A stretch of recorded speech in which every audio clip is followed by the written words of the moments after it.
Dolphins at the Chargers. This is going to be live on Sky, 9:25 for those not watching Red Zone. It's Dolphins 2.4 currently on Matchbook. Chargers heavy favorites here, 1.66. The point spread sees the Dolphins get a 3-point head start at 1.93, and the total for this one is 51. Judah, you don't actually have a selection in this game, but talk to us a little bit about your thought process here, and potentially for those live betting on the Matchbook Betting Exchange, there perhaps could be some angles there to take advantage of. Yeah, I don't really have a good read pregame. Number one, I don't think we really have such a great idea of what the Chargers offense is going to look like. There's been plenty of talk about, Kellen Moore and Justin Herbert are going to finally unleash it.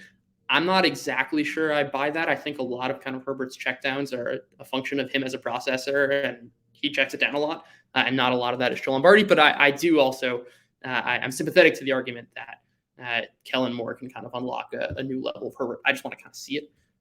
On the Dolphins side of the ball, I really don't know if they really had trouble with the Chargers in that Sunday night game.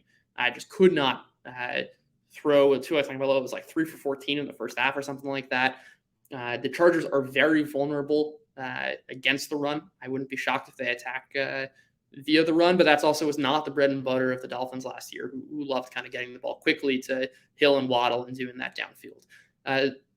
At the end of the day, there's a lot of kind of question marks of how this game plays out. I see it going a million different ways that I'm not comfortable. I don't have enough confidence in how I see the game playing out to bet it before the game. But live, I think something that you can really take advantage of is because both of these, and we see this with the high total, are terrific offenses. We could definitely see a lot of kind of volatility of a team going up 7, down 7, up 7, up 3, whatever it is. And you can kind of try and grab both sides, assuming that each team has a capable enough offense to kind of strike back. And certainly with the Dolphins offense and with Justin Herbert at quarterback, that seems like a pretty viable path in this one. Okay, perhaps checking the in-play odds during the Matchbook Betting Exchange. If a team goes down 7, you may be getting a little bit of value there. Pre-game, Sam, what do you like here? And you kind of reference it, that it's quite a high total here.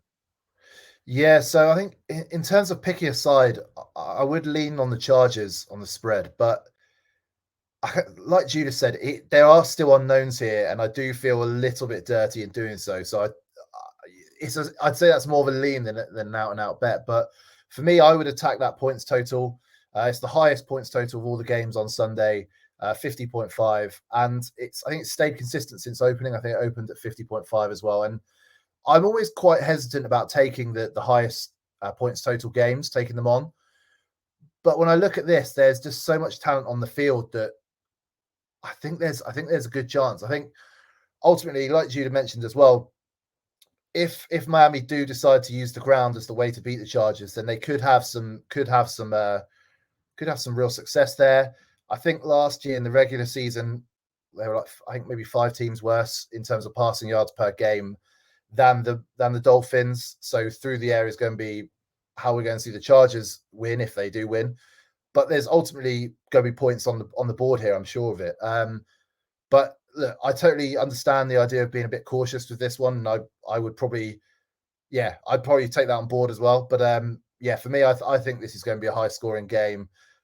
50.5, it is a fairly high total, but can we see a lot of touchdowns? I really can. I think it's going to be a high scoring game. So for me, I'm just taking the over straight off.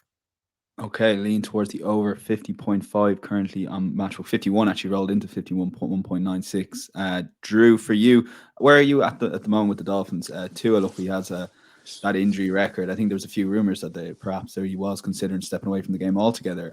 Where are you so far with the Dolphins? And is this a good matchup for them with that +3 there, that crucial number, obviously? Yeah, this one's interesting. I was kind of cool on taking a position on this game one way or the other. I like Judah's points about looking for in-play opportunities because both of these teams, I think, are rostered well to come back. But ultimately, I ended up taking the points with the Dolphins here because it got to a flat 3.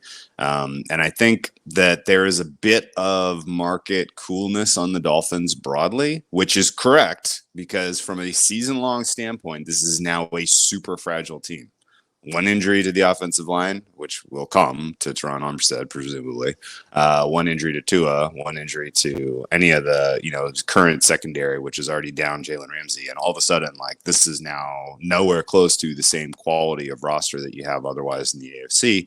And so you can see very, pretty clearly if this game was Chargers -3 in the middle of the season after, the Dolphins had absorbed, a couple more injuries, then, maybe that makes sense. But cooling on the Dolphins now when their injuries happened so early in camp. And I think that the Teron Armstead one was a bit over-reported, over-emphasized. To me, at least, does not spook me off of this particular game. I think the fact that this is the first game of the season and we're coming off of a game last year that was so lopsided, as Judah mentioned, kind of matters to the degree that the Niners figured out, hey, this is how you stop this dynamic passing duo. Just get physical with them. And then the Chargers had the personnel and the vision to say, oh, yeah, we can do that even better than you can. And that really completely disrupted any kind of chemistry that Tua had going on with, particularly with Tyreek Hill, but with both Hill and Waddle, I thought, in that game. That now, those are facts. That exists on tape. That, the Dolphins all know very well what did not work against the Chargers last time they played. And I think coming in with a little bit of whatever scheme McDaniel has cooked up over the offseason to catch the Chargers by surprise, I'm excited to see it. I think it will work. The Chargers defense, to me, their weakness is the secondary, at least on paper. We know fairly well that the Chargers have issues stopping the run. And I like the Dolphins' ability to particularly scheme up runs that outside the tackles against the Chargers that, for whatever reason, just have never solved the run fit problem under Brandon Staley. So I have a slightly more confidence here that the Dolphins are going to be able to go score for score throughout the game and catch the Chargers by surprise with some of their scheme decision making. And, for those reasons, I think that they're a fair play at +3. It's a pretty modal outcome for this game, honestly, Chargers +3, but my second most likely outcome is Dolphins by 3. So don't mind having a +3 at a flat price. The kind of one other key thing that I wanted to mention here is we don't really know what Fangio is going to bring to the table. He's been out of the game for a couple of years, and I'm excited to see, ultimately what he does to specifically stop Herbert and Kellen Moore.